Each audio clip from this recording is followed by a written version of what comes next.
ನಮಸ್ಕಾರ. ಇವತ್ತಿನ ಈ ಆ, ಆಳವಾದ ವಿಶ್ಲೇಷಣೆಗೆ ಸ್ವಾಗತ. ಇವತ್ತು ನಾವು ಒಂದು ಬಹಳ ರೋಚಕವಾದ ಪ್ರಶ್ನೆಯಿಂದ ನಮ್ಮ ಚರ್ಚೆಯನ್ನು ಶುರು ಮಾಡ್ತಾ ಇದ್ದೀವಿ. ಹೌದು, ಖಂಡಿತ. ಇದು ಒಂಥರ ನಮ್ಮ ದೈನಂದಿನ ಭ್ರಮೆಗಳನ್ನೇ ಒಡೆಯೋಂಥ ವಿಷಯ ಅಂತ ಹೇಳ್ಬೋದು. ನಿಜ.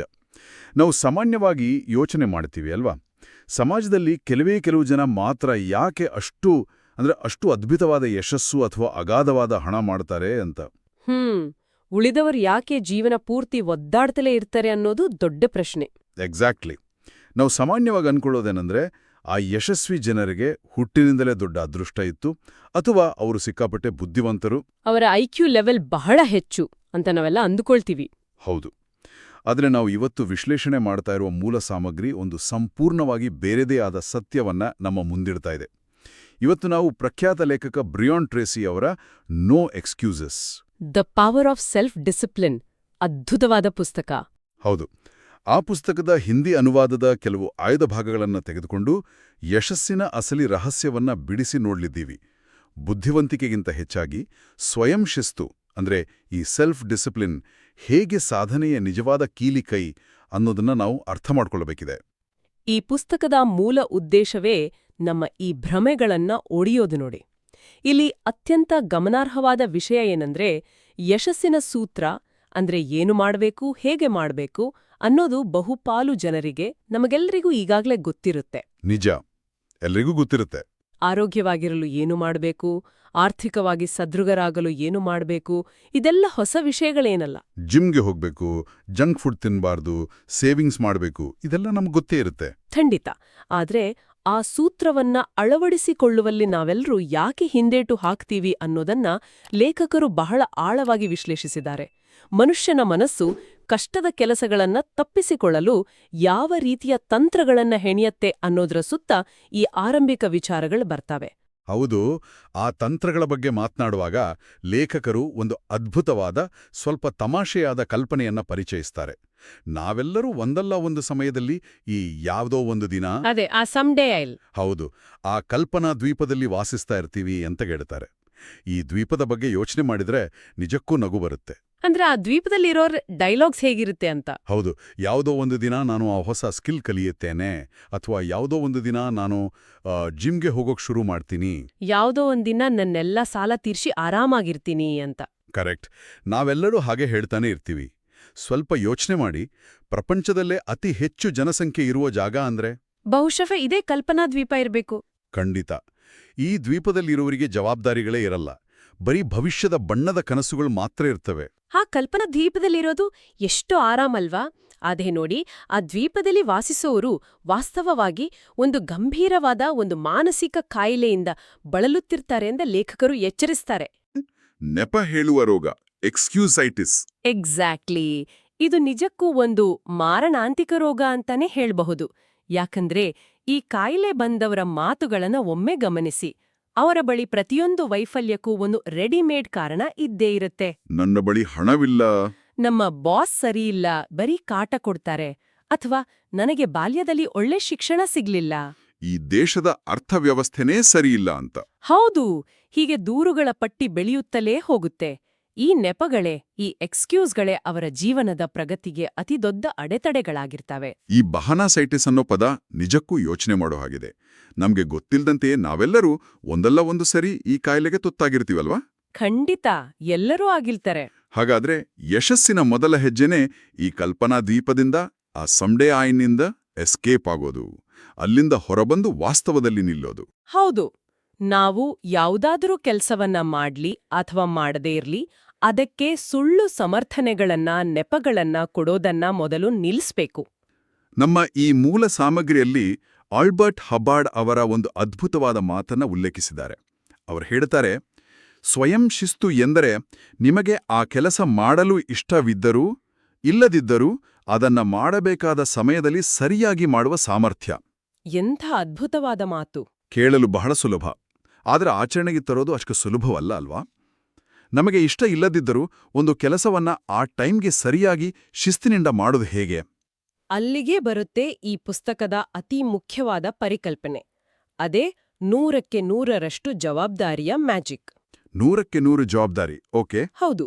ನಾವು ಜೀವನವನ್ನ ಒಂದು ವಾಹನಕ್ಕೆ ಅಂದ್ರೆ ಒಂದು ಕಾರಿಗೆ ಹೋಲ್ಸೋಣ. ಈ ವಾಹನದ ಚಾಲಕನ ಸೀಟಿನಲ್ಲಿ, ಡ್ರೈವರ್ ಸೀಟ್ನಲ್ಲಿ ನಾವೇ ಕೂತಿದ್ದೀವಿ. ಅಂದ್ರೆ ನಮ್ಮ ಜೀವನದ ಕಂಟ್ರೋಲ್ ನಮ್ಮ ಕೈಯಲ್ಲೇ ಇದೆ. ಕರೆಕ್ಟ್. ನಾವು ಕೇವಲ ಹಿಂಬದಿಯ ಸೀಟಿನಲ್ಲಿ ಕುಳಿತು ಬೇರಾರೋ ಅಂದ್ರೆ ಸರ್ಕಾರನೋ, ಬಾಸೋ ಅಥವಾ ಪರಿಸ್ಥಿತಿನೋ ಗಾಡಿ ಓಡಿಸ್ತಿದೆ ಅಂತ ಅನ್ಕೊಳ್ಳುವ ಪ್ರಯಾಣಿಕರಲ್ಲ. ನಾವು ಪ್ಯಾಸೆಂಜರ್ಸ್ ಅಲ್ಲ, ಡ್ರೈವರ್ಸ್. ಈ ಕಟು ಸತ್ಯವನ್ನ ಮೊದಲು ನಾವು ಅರಿತುಕೊಳ್ಬೇಕು. ಪ್ರತಿಯೊಬ್ಬರ ಜೀವನದ ದಿಕ್ಕನ್ನ ನಿರ್ಧರಿಸುವ ಸ್ಟಿಯರಿಂಗ್ ವೀಲ್ ಅದು ಅವರ ಕೈಯಲ್ಲೇ ಇರುತ್ತೆ. ನಾವು ಎಲ್ಲಿಗೆ ಹೋಗ್ಬೇಕು ಅನ್ನೋದನ್ನ ನಾವೇ ನಿರ್ಧರಿಸಬೇಕು. ಈ ಡ್ರೈವರ್ ಸೀಟ್ ಉದಾಹರಣೆ ನಿಜಕ್ಕೂ ಕಣ್ಣಿಗೆ ಕಟ್ಟುವಂತಿದೆ. ಆದ್ರೆ ಒಂದು ಪ್ರಶ್ನೆ, ಈಗ ಸ್ಟಿಯರಿಂಗ್ ನಮ್ಮ ಕೈಯಲ್ಲಿ ಇದ್ದಾಗ್ಲೂ ಕೆಲವೊಮ್ಮೆ ಟ್ರಾಫಿಕ್ ಜಾಮ್ ಆಗುತ್ತೆ ಅಥವಾ ಬೇರೆ ಯಾರೋ ಬಂದು ನಮ್ಮ ಕಾರಿಗೆ ಡ್ಯಾಶ್ ಮಾಡ್ತಾರೆ. ಹೌದು, ರಸ್ತೆಯಲ್ಲಿ ಆಗ್ತಾನೇ ಇರುತ್ತೆ. ಆಗ ನಮ್ಗೆ ಕೋಪ, ನಿರಾಸೆ ಬರೋದು ಸಹಜ ಅಲ್ವಾ? ಈ ಕೋಪ ಮತ್ತು ದ್ವೇಷ ಮನುಷ್ಯನ ಅತಿದೊಡ್ಡ ಶತ್ರುಗಳು ಅಂತ ಲೇಖಕರು ಹೇಳ್ತಾರೆ. ಈ ನಕಾರಾತ್ಮಕ ಭಾವನೆಗಳಿಂದ ಹೊರಬರಲು ಕೇವಲ ನಾನೇ ಡ್ರೈವರ್ ಅಂತ ಅನ್ಕೊಳ್ಳೋದು ಸಾಕಾಗುತ್ತಾ? ಖಂಡಿತ ಇಲ್ಲ. ಈ ಭಾವನೆಗಳನ್ನ ಬುಡ ಸಮೇತ ಕೀಳಲು ಏನಾದ್ರೂ ಪ್ರಬಲವಾದ ಒಂದು ದಾರಿ ಇದೆಯಾ ಇದಲ್ಲಿ? ಖಂಡಿತ ಇದೆ. ಈ ನಕಾರಾತ್ಮಕ ಭಾವನೆಗಳ ನಿರ್ಮೂಲನೆಗೆ ಇರೋ ಏಕೈಕ ಮತ್ತು ಅತ್ಯುತ್ತಮ ಆಯುಧ ಅಂದ್ರೆ ನಾನೇ ಜವಾಬ್ದಾರ್ ಅಂತ, ಅಂದ್ರೆ ಐ ಆಮ್ ರೆಸ್ಪಾನ್ಸಿಬಲ್ ಅಂತ ಸ್ವತಃ ದೃಢವಾಗಿ ಹೇಳ್ಕೊಳ್ಳೋದು. ನಾನೇ ಜವಾಬ್ದಾರ್. ಹೌದು. ಮನಃಶಾಸ್ತ್ರದ ಪ್ರಕಾರ ನೋಡಿ, ಮನುಷ್ಯನ ಮೆದುಳು ಒಂದೇ ಸಮಯದಲ್ಲಿ 2 ವಿರುದ್ಧ ಭಾವನೆಗಳನ್ನ ಇಟ್ಕೊಳ್ಳಲು ಸಾಧ್ಯವಿಲ್ಲ. ಓ, ಅಂದ್ರೆ ನಾವು ಕೋಪದಲ್ಲಿ ಇದ್ದಾಗ ನೀವು ಅದೇ ಸಮಯದಲ್ಲಿ ಕೋಪಗೊಳ್ಳಲು ಮತ್ತು ನಿಮ್ಮ ಪರಿಸ್ಥಿತಿಗೆ ನೀವೇ ಜವಾಬ್ದಾರ ಅಂತ ಒಪ್ಪುಕೊಳ್ಳಲು ಸಾಧ್ಯವೇ ಇಲ್ಲ. ನೀವು ನಾನೇ ಜವಾಬ್ದಾರ ಅಂತ ಹೇಳಿದ ಮರುಕ್ಷಣವೇ ನಿಮ್ಮ ಮನಸ್ಸಿನಲ್ಲಿರುವ ಕೋಪ, ಹತಾಶೆ ಮತ್ತು ಆ ದೂರು ನೀಡುವ ಪ್ರವೃತ್ತಿ ಅದು ಶೂನ್ಯವಾಗ್ಬಿಡುತ್ತೆ, ಬ್ಲ್ಯಾಂಕ್ ಆಗುತ್ತೆ. ಎಕ್ಸಾಕ್ಟ್ಲಿ. ಇದು ನಕಾರಾತ್ಮಕತೆಯನ್ನ ತಡೆಯುವ ಅತ್ಯಂತ ಪ್ರಬಲವಾದ ತಡೆಗೋಡೆ. ನಮ್ಮ ಆರ್ಥಿಕ ಪರಿಸ್ಥಿತಿ ಆಗಿರ್ಬೋದು, ನಮ್ಮ ಆರೋಗ್ಯ, ನಮ್ಮ ಸಂಬಂಧಗಳು ಎಲ್ಲದಕ್ಕೂ ನಾವೇ 100% ಜವಾಬ್ದಾರರು ಅಂತ ಒಪ್ಪುಕೊಳ್ಳೋದೇ ಸ್ವಯಂ ಶಿಸ್ತಿನ ಅಡಿಪಾಯ. ಇದು ಒಂಥರ ನಮಗ್ ನಾವೇ ಕೊಟ್ಕೊಳ್ಳುವ ಶಾಕ್ ಟ್ರೀಟ್ಮೆಂಟ್ ಇದ್ದಾಗೆ ಇದೆ. ಯಾರೂ ನಮ್ಮನ್ನ ಕಾಪಾಡಲು ಬರೋದಿಲ್ಲ, ನಮ್ಗೆ ನಾವೇ ಗತಿ ಅಂತ ಒಪ್ಕೊಂಡಾಗ ಒಂದು ರೀತಿಯ ಭಯ ಶುರುವಾಗುತ್ತೆ. ಹೌದು. ಆದ್ರೆ ಆ ಭಯದ ಜೊತೆಗೆ ಒಂದು ಅಪಾರವಾದ ಸ್ವಾತಂತ್ರ್ಯವೂ ಸಿಗುತ್ತೆ ನೋಡಿ. ನಾನೇ ನನ್ನ ಲೈಫ್ ಚೇಂಜ್ ಮಾಡ್ಬೋದು ಅನ್ನೋ ಫ್ರೀಡಮ್. ನಿಜ.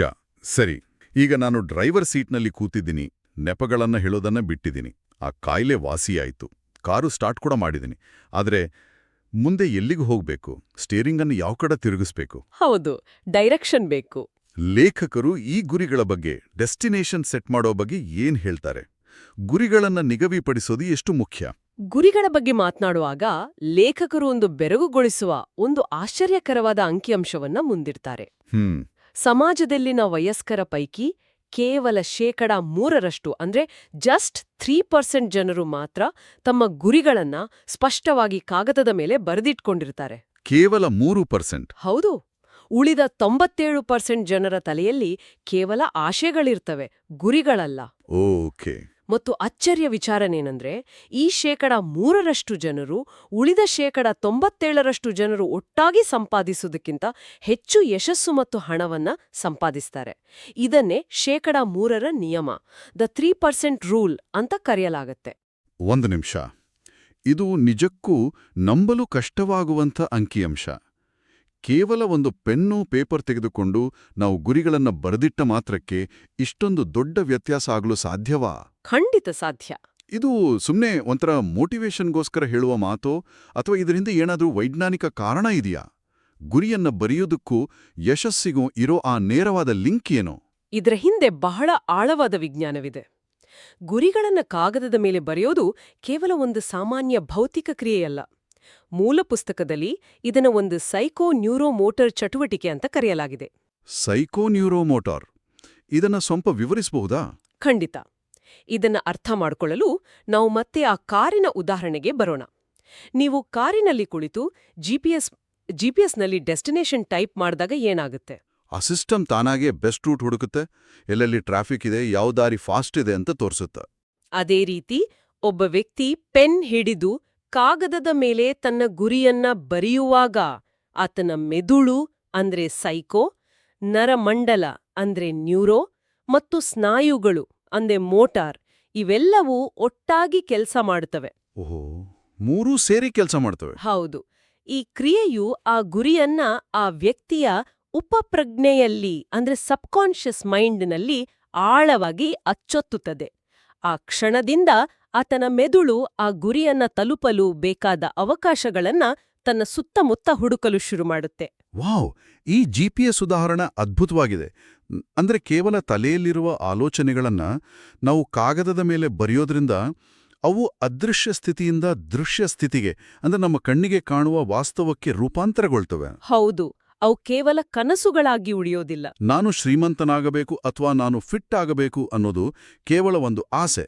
ನಿಜ. ಆದರೆ ನಾನು ಬರುವ ಡಿಸೆಂಬರ್ 31ರ ಒಳಗೆ ಇಷ್ಟು ಮೊತ್ತದ ಹಣವನ್ನ ಸಂಪಾದಿಸ್ತೇನೆ ಅಥವಾ ಮುಂದಿನ 6 ತಿಂಗಳಲ್ಲಿ 5 ಕೆಜಿ ತೂಕ ಇಳಿಸ್ತೀನಿ ಅಂತ ಬರೆಯೋದು ಒಂದು ನಿಖರವಾದ GPS ಡೆಸ್ಟಿನೇಷನ್ ಕೊಟ್ಟ ಹಾಗೆ ಅಲ್ವಾ? ನಿಖರವಾಗಿ ಹೇಳಿದ್ರಿ. ಇದು ಮೆದುಳಿಗೆ ಕೊಡುವ ಒಂದು ಸ್ಪಷ್ಟವಾದ ಕಮಾಂಡ್. ಆದ್ರೆ ನೋಡಿ, ಬರೀ ಡೆಸ್ಟಿನೇಷನ್ ಸೆಟ್ ಮಾಡಿದ್ರೆ ಸಾಲ್ದು. ಕಾರಿಗೆ ಪೆಟ್ರೋಲ್ ಹಾಕ್ಬೇಕು, ಇಂಜಿನ್ ಕಂಡೀಷನ್ ಚೆನ್ನಾಗಿಟ್ಕೋಬೇಕು. ಹೌದು. ಇಲ್ಲಿ ಬರುತ್ತೆ ವೈಯಕ್ತಿಕ ಉತ್ಕೃಷ್ಟತೆ ಮತ್ತು ನಿರಂತರ ಕಲಿಕೆಯ ವಿಭಾಗ. ಲೇಖಕರು ಇಲ್ಲೊಂದು ಕುತೂಹಲಕಾರಿ ಪ್ರಶ್ನೆ ಕೇಳ್ತಾರೆ. ಒಬ್ಬ ವ್ಯಕ್ತಿಯ ಅತಿದೊಡ್ಡ ಆಸ್ತಿ ಯಾವುದು? ಸಾಮಾನ್ಯವಾಗಿ ನಾವನ್ಕೊಳ್ಳೋದು ಮನೆ, ಜಮೀನು, ಕಾರು ಅಥವಾ ಬ್ಯಾಂಕ್ ಬ್ಯಾಲೆನ್ಸ್ ಅಂತ. ಆದ್ರೆ ಬ್ರಯನ್ ಟ್ರೇಸಿಯವರ ಪ್ರಕಾರ ಯಾವುದೇ ವ್ಯಕ್ತಿಯ ಅತ್ಯಮೂಲ್ಯವಾದ ಆರ್ಥಿಕ ಆಸ್ತಿ ಎಂದರೆ ಅದು ಅವರ ಹಣ ಗಳಿಸುವ ಸಾಮರ್ಥ್ಯ, ಅಂದ್ರೆ ಅರ್ನಿಂಗ್ ಎಬಿಲಿಟಿ. ನಮ್ಮ ಸ್ಕಿಲ್ಸ್. ಹೌದು. ಭೌತಿಕ ಆಸ್ತಿಗಳು ನಾಶವಾಗಬಹುದು, ಕಳೆದೋಗ್ಬಹುದು. ಆದ್ರೆ ನಿಮ್ಮ ಕೌಶಲ್ಯ ಮತ್ತು ಸಾಮರ್ಥ್ಯ ನಿಮ್ ಜೊತೆಲೇ ಇರುತ್ತೆ. ಮತ್ತು ಈ ಸಾಮರ್ಥ್ಯವನ್ನ ಹೆಚ್ಚಿಸಲು ನಿರಂತರ ಕಲಿಕೆಯೊಂದೇ ಇರೋ ಒಂದೇ ಒಂದು ಮಾರ್ಗ. ಇದು ಬಹಳ ಆಳವಾದ ವಿಚಾರ. ಹಣ ಗಳಿಸುವ ಸಾಮರ್ಥ್ಯವನ್ನ ಹೆಚ್ಚಿಸ್ಕೊಳ್ಳೋದು ಅಂದ್ರೆ ನಮ್ಮನ್ನ ನಾವು ಅಪ್ಗ್ರೇಡ್ ಮಾಡ್ಕೊಳ್ಳೋದು ಅಂತಾಯ್ತು. ಕರೆಕ್ಟ್. ಅದೇ ನಮ್ಮ ಈ ಬ್ಯುಸಿ ಜೀವನದಲ್ಲಿ ಬೆಳಗ್ಗೆಯಿಂದ ಸಂಜೆವರೆಗೆ ಕೆಲಸ, ಟ್ರಾಫಿಕ್ ಇದರ ಮಧ್ಯೆ ಈ ನಿರಂತರ ಕಲಿಕೆಯನ್ನು ಅಳವಡಿಸ್ಕೊಳ್ಳೋದು ಹೇಗೆ? ಅದಕ್ಕೂ ಈ ಪುಸ್ತಕದಲ್ಲಿ ಏನಾದರೂ ಪ್ರಾಕ್ಟಿಕಲ್ ಆದ ನಿಯಮಗಳಿವೆಯಾ? ಹೌದು. ಲೇಖಕರು ಬಹಳ ಸರಳವಾದ 3 ಪ್ರಮುಖ ನಿಯಮಗಳನ್ನ ಕೊಡುತ್ತಾರೆ. ಓಕೆ, 3 ನಿಯಮಗಳು. ಮೊದಲನೇದು, ಪ್ರತಿದಿನ ಬೆಳಗ್ಗೆ ಎದ್ದ ಕೂಡಲೇ ಕನಿಷ್ಠ 1 ಗಂಟೆ ತಮ್ಮ ಕ್ಷೇತ್ರಕ್ಕೆ ಸಂಬಂಧಿಸಿದ ಯಾವುದಾದ್ರೂ ಪುಸ್ತಕ ಅಥವಾ ಮಾಹಿತಿಯನ್ನ ಓದುವುದು. ಡೈಲಿ 1 ಗಂಟೆ? ಹೌದು. 1 ದಿನಕ್ಕೆ 1 ಗಂಟೆ ಓದಿದ್ರೆ ವಾರಕ್ಕೆ 1 ಪುಸ್ತಕ ಓದಿದಂತೆ ಆಗತ್ತೆ. ಲೆಕ್ಕ ಹಾಕಿ ನೋಡಿ, ವರ್ಷಕ್ಕೆ ಸುಮಾರು 50 ಪುಸ್ತಕಗಳು. ವರ್ಷಕ್ಕೆ 50 ಪುಸ್ತಕ ಅಂದ್ರೆ ಅದು ಸಾಮಾನ್ಯ ವಿಷಯವಲ್ಲ. ಇದು ನಿಜಕ್ಕೂ ಅಗಾಧವಾದ ಜ್ಞಾನ. ಇಷ್ಟು ಓದುವ ವ್ಯಕ್ತಿ ತನ್ನ ಕ್ಷೇತ್ರದಲ್ಲಿ ಆಟೋಮ್ಯಾಟಿಕ್ ಆಗಿ ಟಾಪ್ 1% ಜನದಲ್ಲಿ ಒಬ್ಬನಾಗೋದು ಗ್ಯಾರಂಟಿ. ಖಂಡಿತ. ಇನ್ನು ಉಳಿದ 2 ನಿಯಮಗಳು ಯಾವುವು? ಎರಡನೆಯ ನಿಯಮ ನಮ್ಮ ಸಮಯವನ್ನ ಉಳಿಸುವ ಬಗ್ಗೆ ಇದೆ. ನಾವು ಪ್ರತಿದಿನ ಕಾರು ಚಲಾಯಿಸುವಾಗ ಅಥವಾ ಬಸ್, ಟ್ರೈನ್ನಲ್ಲಿ ಪ್ರಯಾಣಿಸುವಾಗ ಸಾಕಷ್ಟು ಸಮಯ ವ್ಯರ್ಥವಾಗುತ್ತೆ ಅಲ್ವಾ? ಹೌದು, ಟ್ರಾಫಿಕ್ನಲ್ಲೇ ಅರ್ಧ ಜೀವನ ಹೋಗುತ್ತೆ. ಆ ಸಮಯವನ್ನ ಕೇವಲ ಹಾಡು ಕೇಳುತ್ತಾ ಅಥವಾ ಸುಮ್ಮನೆ ಕಳೆಯುವ ಬದಲು ಶೈಕ್ಷಣಿಕ ಆಡಿಯೋ ಪ್ರೋಗ್ರಾಂಗಳನ್ನ, ಪಾಡ್ಕಾಸ್ಟ್ಗಳನ್ನ, ಈ ಥರದ ಆಳವಾದ ವಿಶ್ಲೇಷಣೆಗಳನ್ನ ಕೇಳಲು ಬಳಸಬೇಕು. ಲರ್ನಿಂಗ್ ಆನ್ ದ ಗೋ. ಹೌದು. ಲೇಖಕರು ಇದನ್ನ ನಿಮ್ಮ ಕಾರನ್ನ ಒಂದು ಸಂಚಾರಿ ವಿಶ್ವವಿದ್ಯಾಲಯವನ್ನಾಗಿ, ಅಂದ್ರೆ ಮೊಬೈಲ್ ಯೂನಿವರ್ಸಿಟಿಯಾಗಿ ಪರಿವರ್ತಿಸಿಕೊಳ್ಳೋದು ಅಂತ ಕರೀತಾರೆ. Mobile university, excellent. ಇನ್ನು 3ನೇ ನಿಯಮವೆಂದರೆ ಹೊಸ ವಿಷಯಗಳನ್ನ ಕಲಿಯಲು ನಿರಂತರವಾಗಿ ಆನ್ಲೈನ್ ಕೋರ್ಸ್ ಮತ್ತು ಸೆಮಿನಾರ್ಗಳಲ್ಲಿ ಭಾಗವಹಿಸೋದು. ಈ 3 ನಿಯಮಗಳನ್ನ ಯಾರು ಶಿಸ್ತಿನಿಂದ ಪಾಲಿಸ್ತಾರೋ ಅವರ ಮೌಲ್ಯ ದಿನೇ ದಿನೇ ಹೆಚ್ಚುತ್ತಲೇ ಹೋಗುತ್ತೆ. ಈ ಸಂಚಾರಿ ವಿಶ್ವವಿದ್ಯಾಲಯ ಅನ್ನೋ ಐಡಿಯಾ ನನ್ಗಂತೂ ಬಹಳ ಇಷ್ಟವಾಯಿತು. ಟ್ರಾಫಿಕ್ನಲ್ಲಿ ಸಿಕ್ಕಾಕೊಂಡಾಗ ಆ ಬರುವ ಸಿಟ್ಟು ಕೂಡ ಇದರಿಂದ ಕಮ್ಮಿ ಆಗ್ಬೋದು. ಯಾಕಂದ್ರೆ ಆ ಸಮಯವೂ ನಮ್ಮ ಕಲಿಕೆಗೆ, ನಮ್ಮ ಬೆಳವಣಿಗೆಗೆ ಬಳಕೆ ಆಗ್ತಿರತ್ತೆ. ಖಂಡಿತ. ಈ ನಿರಂತರ ಕಲಿಕೆ ಬಗ್ಗೆ ಮಾತನಾಡುವಾಗ ನಾವು ಆಗಾಗ ಕೇಳುವ ಆ ಪ್ರಸಿದ್ಧ 10,000 ಗಂಟೆಗಳ ನಿಯಮ ಕೂಡ ನೆನಪಾಗುತ್ತೆ. ಅದು ಕೂಡ ಇದೇ ಪುಸ್ತಕದ ಪರಿಕಲ್ಪನೆನಾ? ಹೌದು. ಈ ಕಲ್ಪನೆ ಬಹಳ ಮುಖ್ಯವಾದದ್ದು.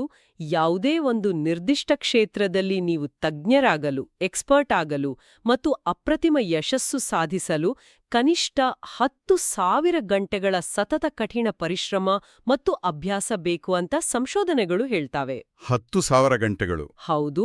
10,000 ಗಂಟೆಗಳು ಎಂದ್ರೆ ದಿನಕ್ಕೆ 8 ಗಂಟೆಗಳಂತೆ ಲೆಕ್ಕ ಹಾಕಿದ್ರೆ ಸುಮಾರು 5 ವರ್ಷಗಳ ಸತತ ಶ್ರಮ.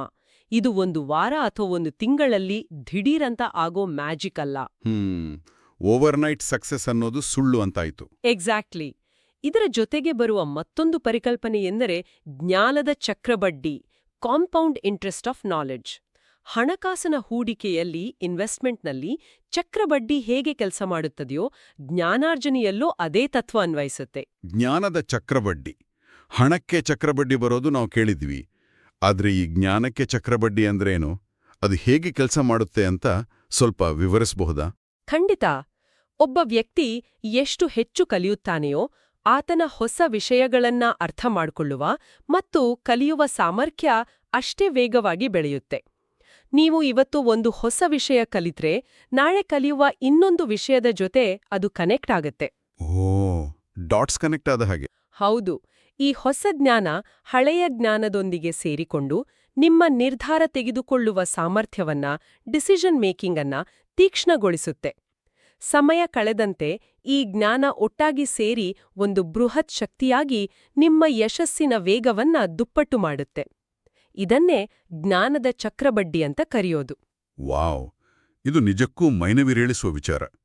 ಆದರೆ ಇವೆಲ್ಲ ಅಂದ್ರೆ ಈ 10,000 ಗಂಟೆಗಳ ಪರಿಶ್ರಮ, ಜ್ಞಾನದ ಚಕ್ರಬಡ್ಡಿ, ವರ್ಷಕ್ಕೆ 50 ಪುಸ್ತಕ ಓದುವುದು, ಇವೆಲ್ಲವೂ ಬಹಳ ದೀರ್ಘಕಾಲದ ಪ್ರಕ್ರಿಯೆಗಳಲ್ವಾ?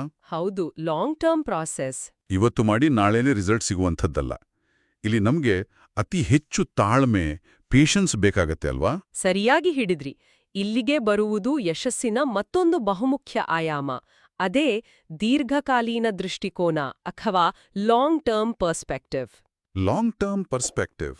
ಹಾರ್ವರ್ಡ್ ವಿಶ್ವವಿದ್ಯಾಲಯದ ಖ್ಯಾತ ಸಮಾಜಶಾಸ್ತ್ರಜ್ಞ ಡಾಕ್ಟರ್ ಎಡ್ವರ್ಡ್ ಬ್ಯಾನ್ಫೀಲ್ಡ್ ಅವರು ಬರೋಬ್ಬರಿ 50 ವರ್ಷಗಳ ಸುದೀರ್ಘ ಅಧ್ಯಯನ ನಡೆಸಿದ್ರು. 50 ವರ್ಷಗಳ ಸ್ಟಡಿ? ಹೌದು. ಸಮಾಜದಲ್ಲಿ ಅತ್ಯುನ್ನತ ಯಶಸ್ಸು ಸಾಧಿಸಿದವರಲ್ಲಿರುವ ಆ ಒಂದು ಸಾಮಾನ್ಯ ಗುಣ, ಕಾಮನ್ ಟ್ರೇಟ್ ಏನು ಅಂತ ಹುಡುಕೋದು ಅವರ ಉದ್ದೇಶವಾಗಿತ್ತು. ಆ ಅಧ್ಯಯನದ ಅಂತಿಮ ತೀರ್ಮಾನ ಏನಾಗಿತ್ತು ಗೊತ್ತಾ? ಏನು? ಅವರು ಯಾವತ್ತೂ ಗಿವ್ ಅಪ್ ಮಾಡಲ್ಲ ಅಂತನಾ? ಅಲ್ಲ, ಅದು ಅವರ ಹಿನ್ನೆಲೆ ಆಗಿರ್ಲಿಲ್ಲ. ಶಿಕ್ಷಣ ಅಥವಾ ಜಾಣತನವೂ ಆಗಿರ್ಲಿಲ್ಲ. ಅದು ಅವರ ಕಾಲದ ದೃಷ್ಟಿಕೋನ ಅಥವಾ ಟೈಮ್ ಹೊರೈಸನ್ ಆಗಿತ್ತು. ಟೈಮ್ ಹೊರೈಸನ್ ಅಂದ್ರೆ ಭವಿಷ್ಯದ ಬಗ್ಗೆ ಯೋಚಿಸುವ ರೀತಿ ಅಂತನಾ? ಹೌದು. ಇದನ್ನ ದೈನಂದಿನ ಜೀವನದಲ್ಲಿ ನಾವು ಹೇಗೆ ಅರ್ಥ ಮಾಡ್ಕೊಳ್ಳೋದು? ಹೌದು. ಅಂದ್ರೆ ಒಬ್ಬ ವ್ಯಕ್ತಿ ಪ್ರಸ್ತುತದಲ್ಲಿ, ಅಂದ್ರೆ ಈಗ ಒಂದು ನಿರ್ಧಾರ ತೆಗೆದುಕೊಳ್ಳುವ ಮುನ್ನ ಭವಿಷ್ಯದ ಎಷ್ಟು ವರ್ಷಗಳ ಬಗ್ಗೆ ಆಲೋಚಿಸುತ್ತಾನೆ ಅನ್ನೋದು ಆತನ ಯಶಸ್ಸನ್ನ ನಿರ್ಧರಿಸುತ್ತೆ. ಓಕೆ. ಯಶಸ್ವಿ ಜನರು ಇಂದಿನ ಒಂದು ಸಣ್ಣ ತ್ಯಾಗ ಮುಂದಿನ 5, 10 ಅಥವಾ 20 ವರ್ಷಗಳ ನಂತರ ಎಂತಹ ಬೃಹತ್ ಫಲಿತಾಂಶವನ್ನು ನೀಡುತ್ತೆ ಅನ್ನೋದನ್ನ ಲೆಕ್ಕಾಚಾರ ಮಾಡ್ತಾರೆ. ಅಂದ್ರೆ ವಿಷನ್ ಇರುತ್ತೆ. ಅದ್ಭುತವಾದ ನುಡಿಗಟ್ಟು ಇದೆ ಇಂಗ್ಲಿಷ್ನಲ್ಲಿ, ಡಿನ್ನರ್ ಬಿಫೋರ್ ಡೆಸರ್ಟ್. ಅಂದ್ರೆ ಊಟದ ನಂತರವೇ ಸಿಹಿ. Correct, exactly. ಸಣ್ಣ ಮಕ್ಕಳನ್ನ ಗಮನಿಸಿ. ಅವರಿಗೆ ಊಟಕ್ಕಿಂತ ಮೊದಲು ಊಟ ಬೇಡ, ಐಸ್ ಕ್ರೀಮ್ ಬೇಕು ಅಂತ ಹಠ ಮಾಡ್ತಾರೆ. ನಾವು ದೊಡ್ಡವರಾದ್ಮೇಲೂ ಬೇರೆ ರೂಪದಲ್ಲಿ ಇದನ್ನೇ ಮಾಡ್ತೀವಿ ಅಲ್ವಾ? ಹೌದು, ನಾವು ಅದೇ ಮಾಡ್ತೀವಿ. ಕ್ರೆಡಿಟ್ ಕಾರ್ಡ್ ಬಳಸಿ ನಮ್ಮ ಬಳಿ ಇಲ್ಲದ ಹಣದಲ್ಲಿ ದುಬಾರಿ ವಸ್ತುಗಳನ್ನ ಕೊಂಡ್ಕೊಳ್ತೀವಿ. ಮೊದಲು ಮಜಾ ಮಾಡ್ತೀವಿ, ಆಮೇಲೆ ಇಎಂಐ ಕಟ್ತಾ ಕಷ್ಟಪಡ್ತೀವಿ. ಅದೇ ಇನ್ಸ್ಟೆಂಟ್ ಗ್ರಾಟಿಫಿಕೇಶನ್ ಅಂತಾರಲ್ವಾ, ಅದು. ಹೌದು. ಆದ್ರೆ ದೀರ್ಘಕಾಲಿಕ ದೃಷ್ಟಿಕೋನ ಇರೋರು ಮೊದಲು ಕಷ್ಟಪಟ್ಟು ಕೆಲಸ ಮಾಡ್ತಾರೆ. ಅಲ್ಪಕಾಲಿಕ ಸಂತೋಷಗಳನ್ನ, ಉದಾಹರಣೆಗೆ ಗಂಟೆಗಟ್ಟಲೆ ಟಿವಿ ನೋಡುವುದು ಅಥವಾ ಅನಗತ್ಯವಾಗಿ ಪಾರ್ಟಿ ಮಾಡುವುದು, ಸಾಮಾಜಿಕ ಜಾಲತಾಣಗಳಲ್ಲಿ ಸ್ಕ್ರೋಲ್ ಮಾಡುವುದು. ಖಂಡಿತ ಇವುಗಳೆಲ್ಲ ತ್ಯಜಿಸಿ ಭವಿಷ್ಯದ ಯಶಸ್ಸಿಗಾಗಿ ಕಠಿಣ ಶಿಸ್ತನ್ನ ರೂಢಿಸ್ಕೊಳ್ತಾರೆ. ಹೌದು, ಆ ತಾತ್ಕಾಲಿಕ ಸುಖವನ್ನ ತ್ಯಜಿಸುವುದೇ ನಿಜವಾದ ಶಿಸ್ತು.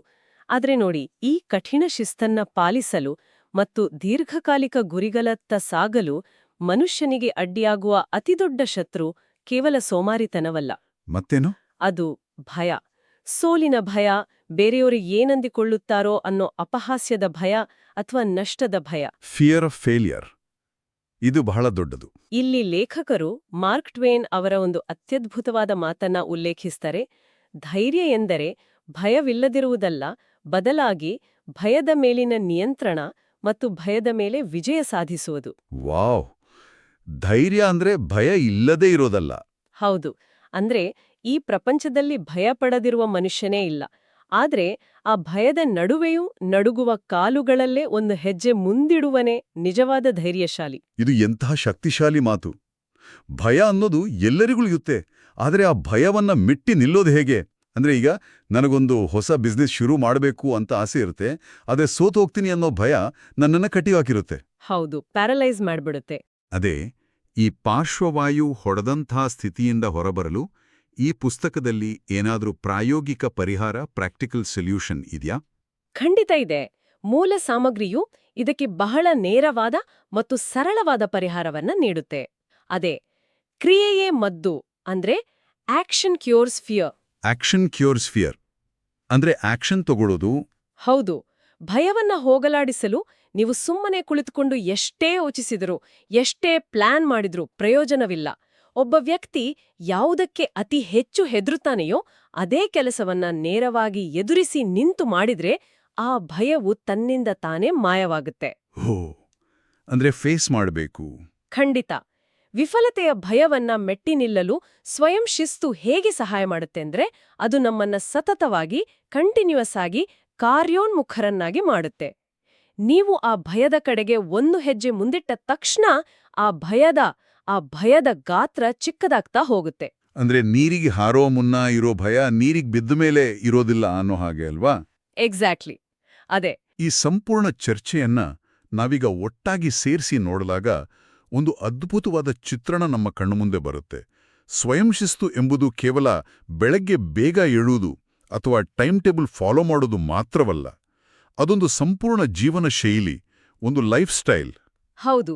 ಈ ಶಿಸ್ತಿನಿಂದ ಮನುಷ್ಯನಿಗೆ ತನ್ನ ಮನಸ್ಸು ಮತ್ತು ಕ್ರಿಯೆಗಳ ಮೇಲೆ ಒಂದು ಬಲವಾದ ಆತ್ಮನಿಯಂತ್ರಣ, ಸೆಲ್ಫ್ ಕಂಟ್ರೋಲ್ ಸಿಗುತ್ತೆ. ಹೌದು.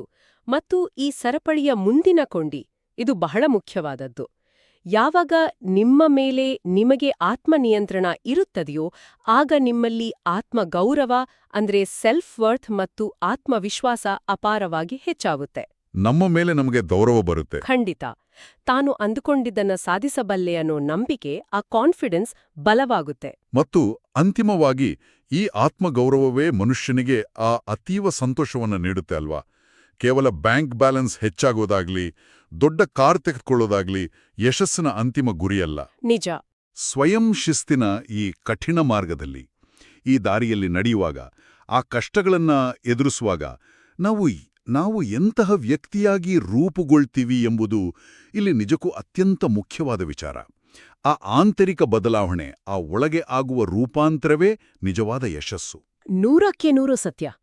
ನಾವು ಈ ವಿಚಾರಗಳನ್ನ ವಿಶ್ಲೇಷಿಸಿದಂತೆಲ್ಲ ನಮಗೆ ಸ್ಪಷ್ಟವಾಗೋದೇನೆಂದ್ರೆ ಯಶಸ್ಸು ಎನ್ನುವುದು ಅದೃಷ್ಟದಿಂದ ಸಿಗುವ ಲಾಟರಿಯಲ್ಲ. ಖಂಡಿತ ಅಲ್ಲ. ಅದು ದಿನನಿತ್ಯದ ಶಿಸ್ತಿನಿಂದ ಪ್ರತಿದಿನ ಪಾವತಿಸಿ ಪಡೆಯುವ ಬಹುಮಾನ.